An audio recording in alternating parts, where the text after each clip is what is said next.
Dear students, आज का हमारा टॉपिक है क्षेत्रीय संगठन। दक्षिणी एशियाई क्षेत्रीय सहयोग संघ 20वीं शताब्दी के मध्य तक संपूर्ण भारतीय उपमहाद्वीप अर्थात दक्षिणी एशिया विदेशी दास्ता से मुक्त हो चुका था। इस क्षेत्र में नवोदित राष्ट्रों के सामने अनेक समस्याएं विद्यमान थी। साम्राज्यवादी देशों ने इनका भरपूर शोषण किया था। इस कारण यह भयानक दरिद्रता, भूखमरी, गरीबी, महामारी तथा पिछड़ापन का साम्राज्य सर्वत्र फैला हुआ था। उपयुक्त समस्याओं को सुलझाने के लिए इन देशों ने अपने आधार पर प्रयास किए और इन प्रयासों के क्षेत्र में सभी देशों ने एक दूसरे का सहयोग भी किया। भारत सदैव अंतर्राष्ट्रीय शांति व व्यवस्था बनाए रखने के लिए क्षेत्रीय सहयोग की आवश्यकता मानता था। क्षेत्रीय सहयोग हेतु भारत के पड़ोसी राज्यों का एक संघ दिसंबर 1985 में बनाया गया। इस संघ को दक्षिणी एशियाई प्रादेशिक सहयोग संघ south Asian association of regional cooperation यानी कि सार्क का नाम दिया गया। सार्क की स्थापना। सार्क का विकास धीरे धीरे हुआ। दक्षिणी एशियाई देशों का क्षेत्रीय संगठन बनाने का विचार बांग्लादेश के पूर्व राष्ट्रपति जियाउर रहमान ने दिया था। उन्होंने 1977 से सन 1980 के बीच भारत, पाकिस्तान, नेपाल और श्रीलंका की यात्रा की। उसके बाद ही उन्होंने 1980 में आपसी सहयोग के लिए 10 विषयों वाला एक दस्तावेज तैयार किया, जिस पर विचार करने के लिए सार्क के विदेश सचिवों की बैठक 1981 में हुई।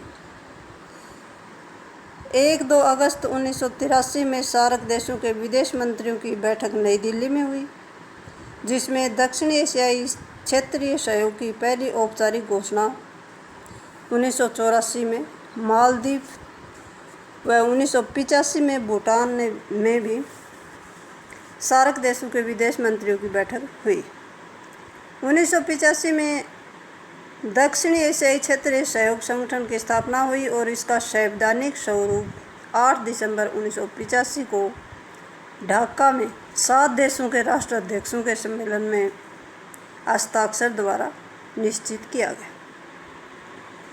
अब है इसकी मुख्य संस्थाएं। सार्क चार्टर के अनुच्छेद 3 में निम्नलिखित संस्थाओं का उल्लेख किया गया है। नंबर 1 है शिखर सम्मेलन। सार्क चार्टर के अनुच्छेद 3 के अनुसार सार्क देशों का प्रतिवर्ष एक शिखर सम्मेलन का आयोजन किया जाएगा। शिखर सम्मेलन में सदस्य देशों के राष्ट्राध्यक्ष भाग लेंगे। सार्क देशों के नवंबर 2014 तक 18 सम्मेलन हो चुके थे। पॉइंट नंबर 2 है मंत्री परिषद, काउंसिल ऑफ मिनिस्टर्स। आर्टिकल 4 के अनुसार ये सदस्य देशों के विदेश मंत्रियों की परिषद है। इसकी बैठक 6 माह में होनी आवश्यक है, परंतु आवश्यकता अनुसार कभी भी बैठक हो सकती है। इसमें मुख्यतः संघ की नीति निर्धारण करने, सहयोग के नए क्षेत्र खोजने और सामान्य हितों के मुद्दों को निश्चित किया जाता है। नंबर 3 है स्थायी समिति, परमानेंट कमेटी।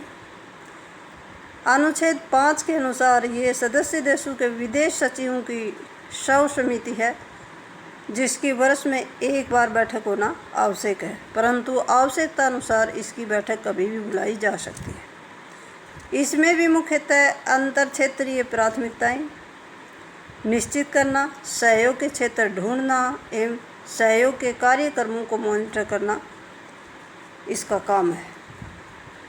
नंबर 4 है तकनीकी समितियां, टेक्निकल कमेटी।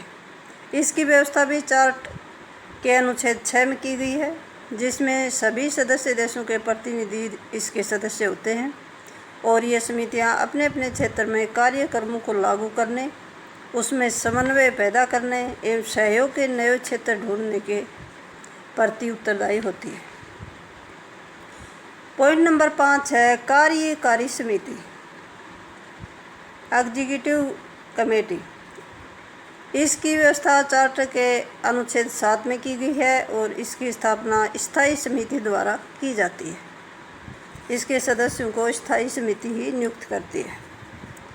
पॉइंट 6 है सचिवालय। सेक्रेटरी।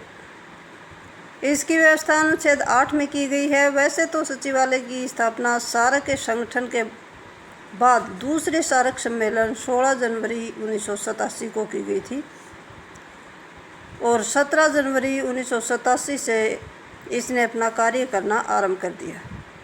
इसके प्रथम महासचिव बांग्लादेश के अब्दुल हसन थे। इसका पद प्रत्येक सदस्य को 3 वर्ष के बाद बारी बारी से मिलता है। प्रत्येक सदस्य बारी आने पर अपने किसी व्यक्ति को महासचिव के पद पर नियुक्त करता है और इसका मुख्यालय काठमांडू, नेपाल में है। नंबर 7 है वित्तीय प्रावधान। सार्क के कार्यों के लिए प्रत्येक सदस्य के अंशदान को ऐच्छिक रखा गया है। कार्यक्रमों के व्यय को सदस्य देशों में बांटने के लिए तकनीकी समिति की सिफारिश का सहारा लिया जाता है। सचिवालय के व्यय के लिए भारत 32% देता है, पाकिस्तान 25%, नेपाल, बांग्लादेश एवं श्रीलंका 11% देते हैं और भूटान और मालदीव 5.5% अंशदान निर्धारित करता है। सार्क के देशों में भारत, मालदीव, पाकिस्तान, बांग्लादेश, श्रीलंका, भूटान, नेपाल एवं अफगानिस्तान सम्मिलित हैं। यद्यपि 13वें शिखर सम्मेलन के द्वारा अफगानिस्तान को सदस्य देश के रूप में मान्यता देने पर इसके सदस्यों की सहमति उभर कर सामने आई थी और 14वें शिखर सम्मेलन में अफगानिस्तान को 8वें सदस्य के रूप में मान्यता दी गई है। इस प्रकार अब सार्क के सदस्य देशों की संख्या 8 हो गई है।